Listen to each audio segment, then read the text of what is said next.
Bunda, ayah, pernahkah merasa cemas yang mendalam? Kecemasan yang mungkin sulit diungkapkan dengan kata-kata, namun begitu nyata terasa dalam hati. Saat si kecil tiba-tiba menutup mulutnya rapat-rapat, menolak makanan dengan segala cara, ketika sendok yang berisi makanan bergizi mendekat, momen itu bisa jadi sangat menegangkan. Rasanya dunia seakan runtuh ya. Semua kekhawatiran dan harapan seolah pupus dalam sekejap. Gerakan tutup mulut, atau yang sering disingkat GTM, adalah fase yang membuat hati orang tua gundah gulana, dipenuhi tanda tanya dan kekhawatiran yang tak berujung.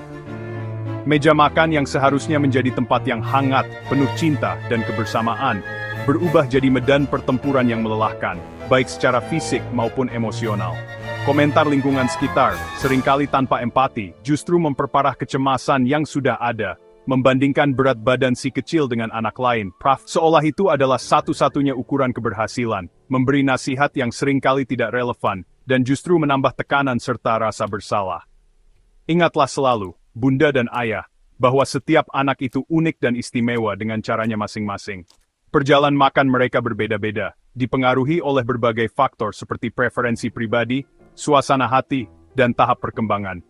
GTM bukanlah tanda kegagalan orang tua dalam memberikan nutrisi yang cukup, melainkan sebuah sinyal berharga dari si kecil, sebuah cara ia berkomunikasi bahwa ada sesuatu yang ia rasakan, mungkin ketidaknyamanan, kebosanan, atau bahkan kebutuhan untuk lebih banyak eksplorasi. Memahami akar penyebab GTM adalah langkah pertama yang sangat penting, untuk menanganinya dengan bijak, penuh kesabaran, dan tentunya dengan cinta yang tak terbatas. Fase GTM bisa datang dan pergi seperti gelombang. Kadang hanya berlangsung beberapa hari yang terasa panjang, kadang berminggu-minggu yang menguji kesabaran. Yang terpenting adalah bagaimana kita meresponsnya dengan tenang dan penuh pengertian. Jangan panik berlebihan, atau mencoba memaksa si kecil untuk makan. Jika waktu makan terus-menerus menjadi pengalaman yang menakutkan dan penuh tekanan, bisa terbentuk trauma makan yang membekas hingga dewasa, mempengaruhi hubungan mereka dengan makanan di masa depan. Ubah sudut pandang kita, bunda dan ayah. GTM adalah kesempatan emas untuk lebih mengenal buah hati kita, memahami dunia mereka dari perspektif mereka. Belajar membaca dan memahami bahasa nonverbal si kecil, sinyal-sinyal kecil yang mungkin terlewatkan selama ini, dan bersama-sama menciptakan suasana makan yang bahagia, menyenangkan, dan bebas dari tekanan. Perjalanan ini memang penuh tantangan dan lika-liku yang tak terduga.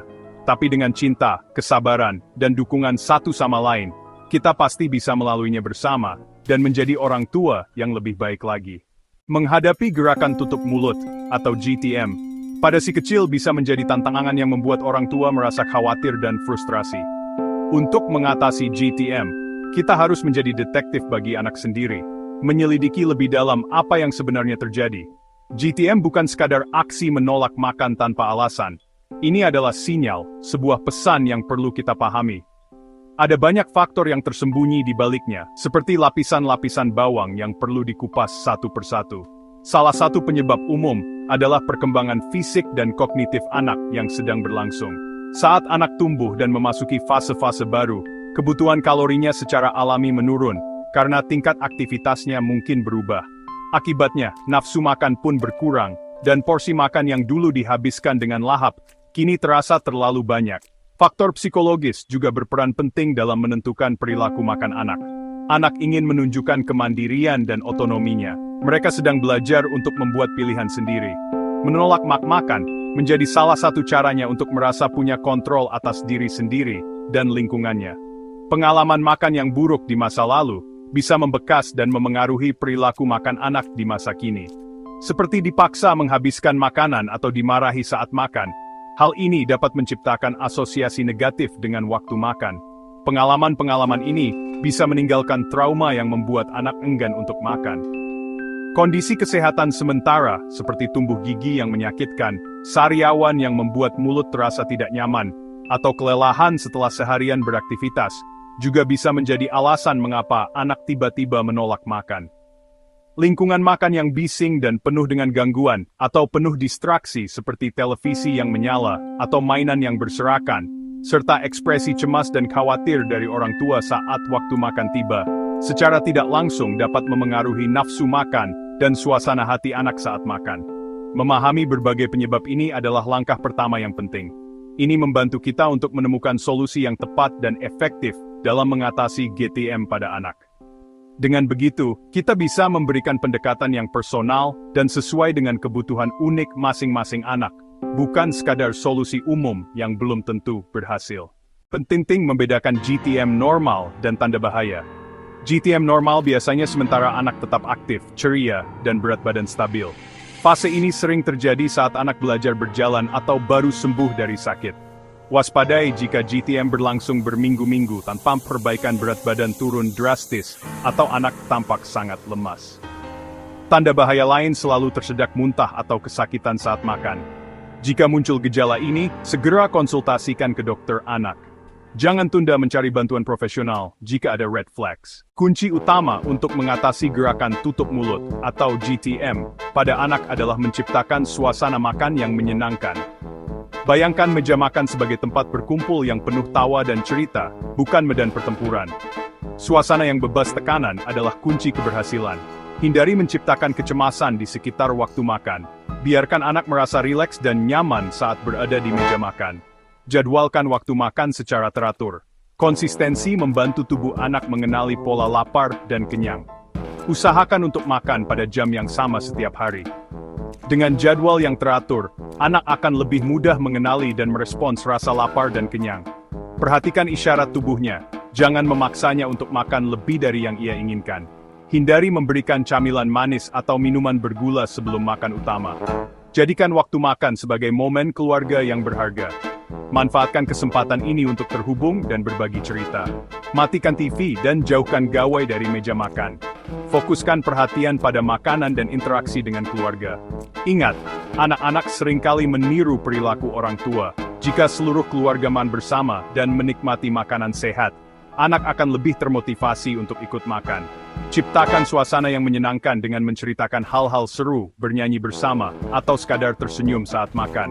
Hindari paksaan, ancaman, atau iming-iming hadiah untuk membuat anak makan. Hal ini justru dapat memperburuk masalah GTM. Hormati sinyal kenyang yang ditunjukkan anak. Jika anak menolak makanan, akhiri waktu makan dengan tenang dan tanpa drama. Tawarkan makanan lagi pada jadwal makan berikutnya. Jangan menyerah untuk memperkenalkan makanan baru. Libatkan anak dalam proses menyiapkan makanan. Misalnya, biarkan mereka membantu mencuci sayuran atau menata buah di piring. Keterlibatan ini dapat membuat anak merasa lebih memiliki dan tertarik untuk mencoba makanan yang telah mereka bantu siapkan. Fokuslah pada menciptakan pengalaman makan yang bahagia dan positif, bukan hanya pada jumlah suapan yang masuk ke mulut anak. Tujuan utama kita adalah membangun kebiasaan makan sehat yang akan bertahan seumur hidup. Ini adalah investasi berharga untuk kesehatan dan kesejahteraan anak di masa depan. Visual menarik bisa membuka selera makan anak. Anggap piring sebagai kanvas tata makanan dengan bentuk lucu pakai cetakan. Bermain warna padukan nasi putih, brokoli hijau, wortel oranye, telur kuning. Ajak anak menyebutkan warna makanan di piringnya. Ceritakan kisah seru, misal brokoli jadi pohon, telur jadi matahari. Sajikan porsi kecil agar anak tidak kewalahan. Gunakan peralatan makan bergambar karakter favoritnya. Buat cerita di balik makanan, misal sosis jadi ulat, nasi jadi ladang. Kreativitas membuat waktu makan jadi menyenangkan. Ubah persepsi anak makan itu seru, bukan membosankan. Waktu makan yang menyenangkan biasanya mengurangi penolakan.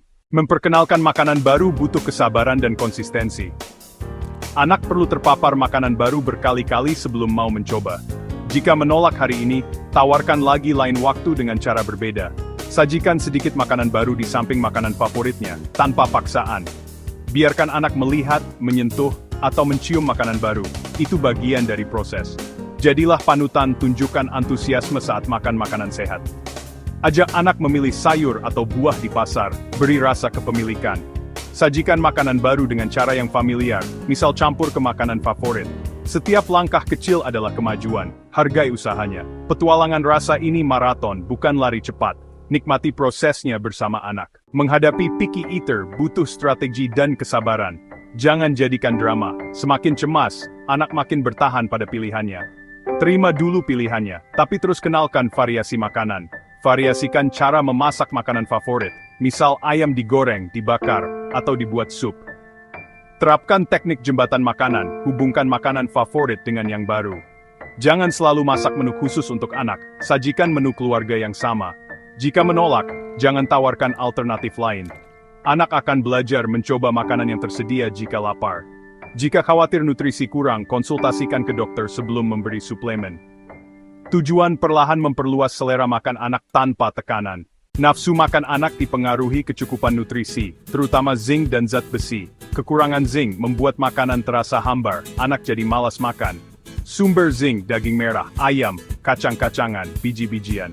Zat besi penting untuk energi dan nafsu makan, dapatkan dari hati ayam, daging sapi, telur, bayam.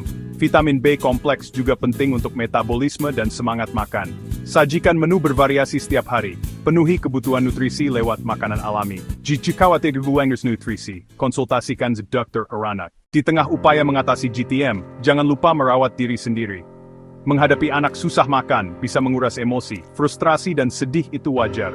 Turunkan ekspektasi, lupakan gambaran anak ideal yang selalu makan lahap. Setiap anak berbeda, nafsu makan naik turun itu normal. Jangan membandingkan anak dengan yang lain, fokus pada kemajuan kecil. Cari dukungan dari pasangan, keluarga, atau komunitas orang tua. Berbagi cerita mengurangi rasa terisolasi dan menambah semangat. Luangkan waktu untuk diri sendiri, walau hanya sebentar. Me time membuat kita lebih sabar dan positif menghadapi tantangan. Ingat, orang tua yang bahagia akan membesarkan anak yang bahagia.